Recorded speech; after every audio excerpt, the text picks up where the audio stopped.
خويا عطينا اختي المشكل اللي كان عندنا هنايا ديال التسليم وديال بعض الاشغال، واتفقنا قدام السلطات المحليه حاليا بان التسليم ديال الاشطر الاول والشطر 14 اللي ديجا كاينين، بان باقيين محافظين على نفس الموعد اللي عطاونا في اخر لقاء بينهم، اللي هو شهر 9 بالنسبه للشطر الاول وشهر 10 شهر 12 بالنسبه للشطر الثاني.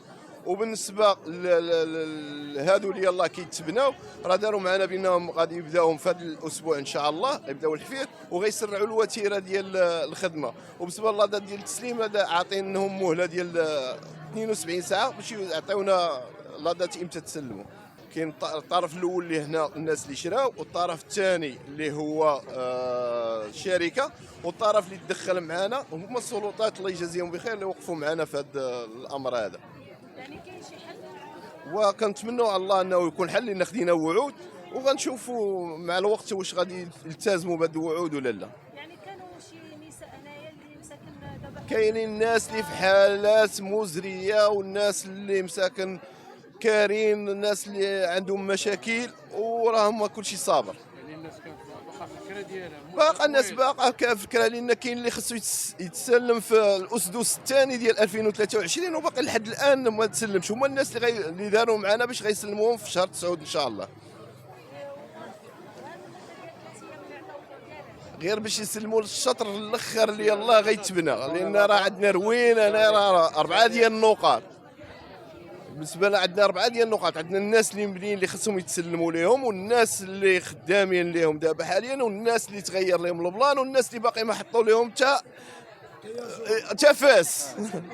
انا من الناس اللي خصهم يتسلموا الناس اللي خصها تسلم الشقه ديالها حاليا ان شاء الله. عليكم السلام.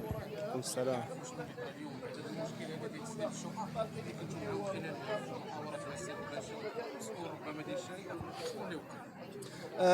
بسم الله الرحمن الرحيم. اول حاجه كنبغي نشكركم تتوما على الوجود ديالكم باش توصلوا تتوما الصوت ديالنا، يعني السلطات والناس اللي يعني اللي اصحاب المشروع. اول حاجه كما صنتم الاخ نور الدين انه كانوا لي روطار على هذا التسليم ديال الشقق، والوتيره ديال البناء اللي هي وتيره جد بطيئه. حاولنا دابا ندخلوا السلطات المحليه اللي هما كطرف ثالث، اللي كنتوجهوا لهم من هذا المنبر هذا الشكر الخاص لسعاده القيد وسعاده الباشا، اللي هما كانوا طرف ثالث في هذا الحوار هذا، اللي عطاونا واحد الوقت ديال 48 ساعه ولا 72 ساعه باش غادي يجاوبونا ان شاء الله باذن الله على امتى التسليم ديال الشقق ديال الناس ديالنا.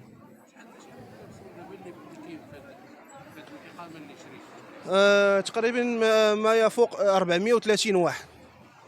430 لا باقي حتى شي واحد ما تسلم.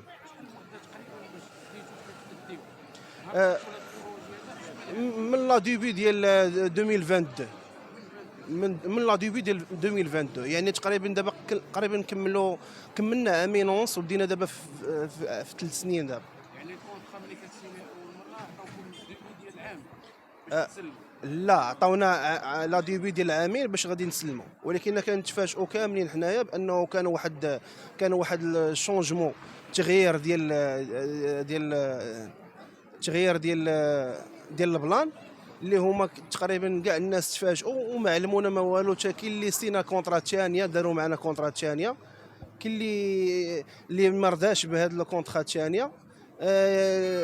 المهم كاع الناس كان عندهم واحد التساؤل واحد، اللي امتى غادي يتسلموا الشقق ديالهم وهاد الوتيره ديال العمل تكون سريعه. تظنوا بان غيكون الحل ان شاء الله في هاد الايام اللي عطاوكم؟ حنا درنا الثقه، اول حاجه الثقه في الله سبحانه وتعالى، والثقه في الناس ديال السلطات اللي دخلوا، الله يجازيهم بخير.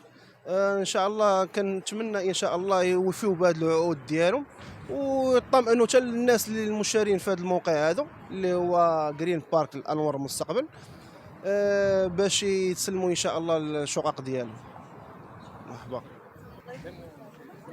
معاكم دخلوا اييه. شنو كتمني دابا في هاد وكنتمناو الخير. اصلا حنا هاد البروجي وهاد المنطقه اللي خدينا فيها كانت عجبانا اصلا بحكم حنا ساكنين هنا قدام. كنتمناو الخير، نتمناوهم انهم يبداو في اشغال البناء، يكون داكشي زعما اكسيليغي والناس تاخذ شقق لان حنا في موقف ضعف. حنا حاليا في موقف ضعف، هما في موقف قوه، شركه كبيره يشوفوا فينا بعين الرحمه. يعني بغيتو الديور ديالكم وترتاحي من الكرا. بغينا الديور ديالنا كون كان على الكرا زوين في المغرب وبثمن زوين والسكن لائق، نبقى كاريه وما نشريش فلوسي، نبقى ناكل فيهم حتى يديموا الامانه امانته.